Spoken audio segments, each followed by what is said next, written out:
Hey Facebook. I had a whole different video that I wanted to create today planned, and after having a quick conversation with someone, a client earlier, it caused me to, I don't know, just want to talk about something totally different, about results and why you're not seeing results in your life, or particularly about health and wellness or fitness. So I wanted to go over my top 6 reasons why you aren't seeing results.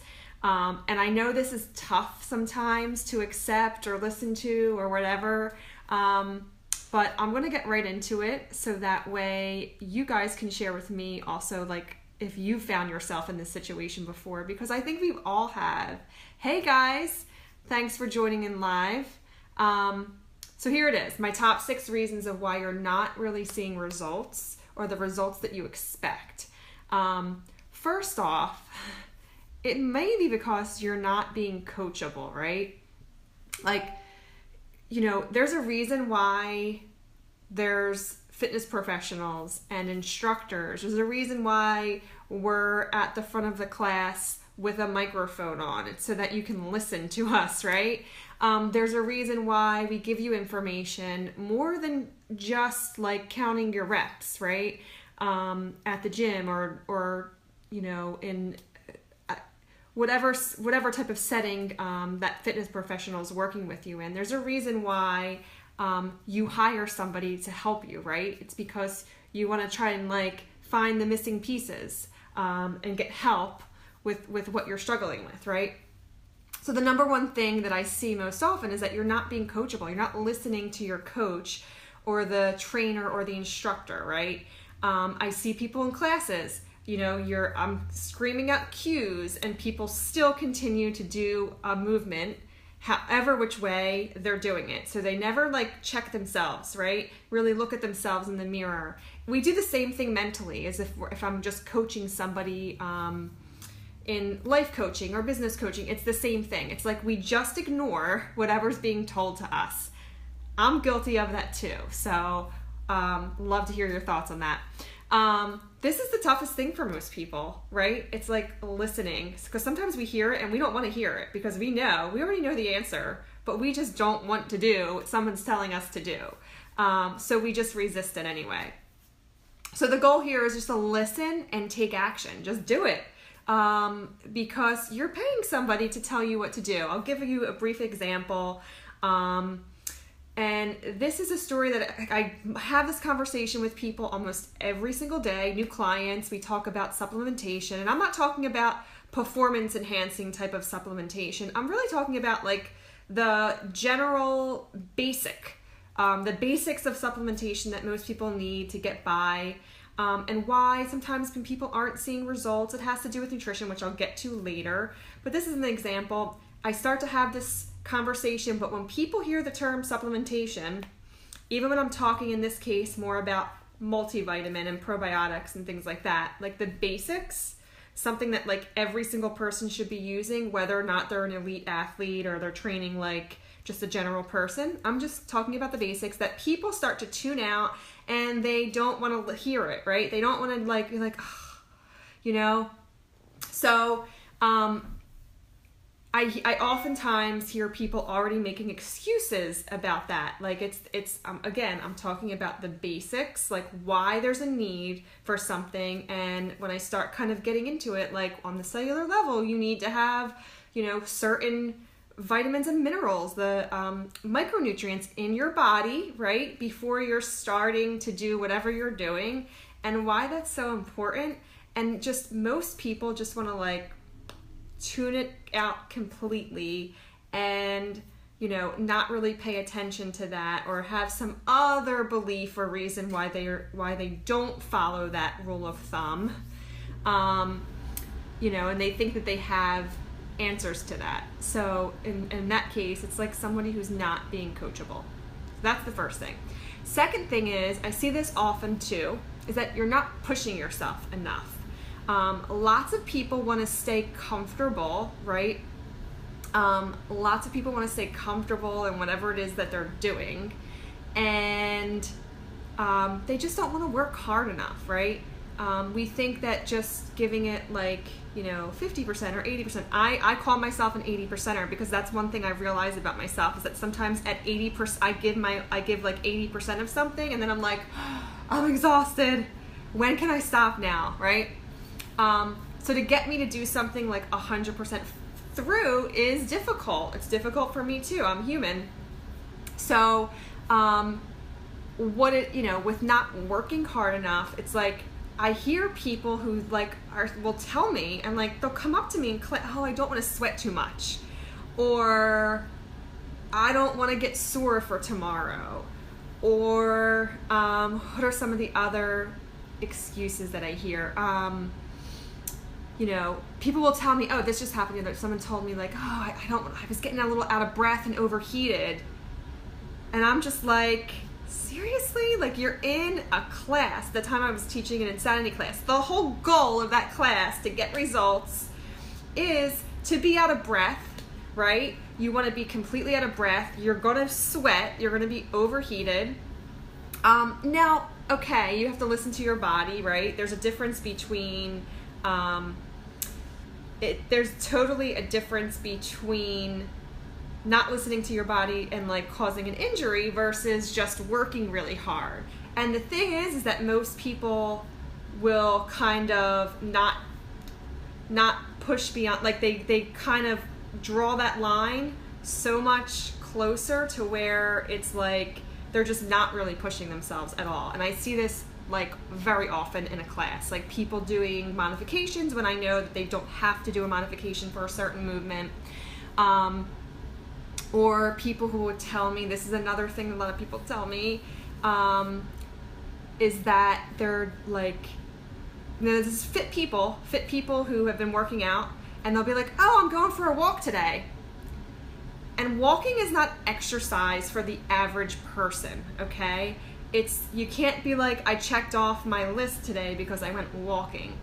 If you're not really increasing your heart rate, like to me, like that's not pushing yourself enough for the average person. Now, again, I'm not talking about people who are, haven't done any movement in, 15 years, and the only thing they can start off with is walking as exercise. Again, that is a completely different person that I'm not including that. I'm talking about people who like come to my intense classes and then tell me like, oh, I'm going for a walk. I would call that an active recovery day, right? It's not even like a hike. It's like a walk. So again, it's just people who are using different excuses to fill in that they've done some type of activity for the day, but it really isn't pushing themselves, right? The third thing I wanted to talk about is when you're not getting results, it could be because you have unrealistic expectations, or you're comparing yourself to other people's results or outcomes, right? So, you're too focused on maybe other people's goals or their speed or what they're eating or what they're doing, and not looking enough or following what you plan to do. It's like there's all these shiny objects, right, that like come through, and sometimes we're like, it's easy to like, it's easy to just go and like say, well, that looks really fun. Let me go over there and do that because so-and-so is doing it and they're getting results. The whole idea is that, number one, you can't compare yourself to other people. And number two, like, we're all different. It's bio-individuality. So like, one meal plan that works for one person might not work for the next, or the same thing. One thing that you're doing, let's say somebody, you can't like expect to compare yourself if you're 5'3", and muscular. You can't expect to compare yourself to somebody who's 5'8" and tall and lean, because your body types are very different. So you can't expect to look, to look a certain way. Sometimes you just have to accept with, what, focusing on what you have and what you want, what your end goal is. The next thing I wanted to talk about is consistency. So Dana just mentioned this. She left a note and mentioned consistency, and that's a huge thing. So if you're not seeing results, it could be because you're not consistent with your actions. Like you haven't, maybe you haven't accepted that there's like no magic pill or there's no quick fix, because a lot of people want that to be, you know, the truth. But instead, it's really a long road of consistent actions in order to see the results that you want. And most people don't want to believe that. So, you know, so I'll see people who come to class like once a week and they'll say like, oh, you know, I got to class once or twice this week. But then they're also complaining about not seeing results. And that's because, again, it has to be consistent action. So 5 to 6 days a week of activity, not just 2 or 3. The next thing I wanted to talk about was that you're not taking your nutrition serious enough. You think that it's okay to maybe eat whatever you want because you worked out, right? Like, oh, I worked out really hard, now I earned whatever. So, and really what you're doing is you're just like wasting a lot of the hard work that you just put in.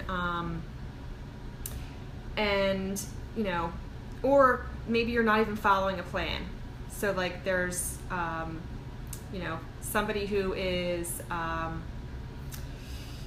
you know, you're just eating whatever. You don't know what you're doing. You're just like doing whatever, but you think that you're eating all the right things. Like Connie just mentioned, how about people who just get like apple cider vinegar? Like they're not going to change their habits. They're not going to change their meal planning, but they're going to expect this like one single thing to like answer all their questions, to fix all their health problems. When the reality of that is that's not going to be the case, that it's going to be like a lot of healthy actions that, again, we hear that all the time, right? Everyone's chiming in on that one because it is the truth. We hear that all the time. So you really want to respect your body and what you're putting into it on a consistent basis, rather than just like, you're not just going to like follow something every, you know, once in a while, or eat whatever you want and then like wonder why what you're doing isn't working, okay? There's a lot to go. The nutrition part is like, I can do a whole hour-long video on that one. The last thing that I wanted to talk about, and this one is, I think, something that we all forget about, and I see this happening a lot, and I'm like, this can be a game changer for a lot of people. It's when you're focusing maybe too much on your strengths and not enough on your weaknesses. Because, hey, we obviously, right, like, it's more fun to focus on what you're good at. So, we tend to dislike things that we're not good at, so we don't enjoy spending any time over there, right? But with practice, you actually get better. So for a lot of people, like, you know, I also teach like a dance fitness class. A lot of people are like, I'm not a good dancer, I'm not going to come to that. Or they're not good with yoga, so they're like, well, I'm not going to go to that because I'm not good at that.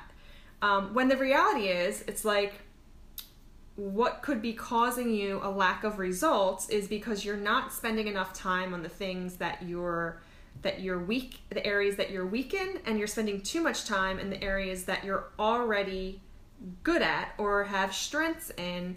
So you're not seeing like that whole result, because variety is really necessary for any of that.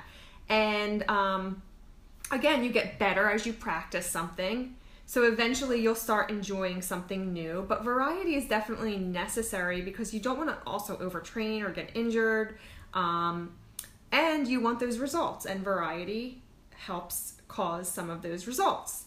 So again, those are my top 6 ways like to get results if you're not seeing the results that you want. And remember, if you're not seeing results, talk to a professional and listen. You know, listen to what they're saying. Don't just like, you know, I know we sometimes start to hear things we don't want to hear because we don't want that answer. We want the answer that we think we know already.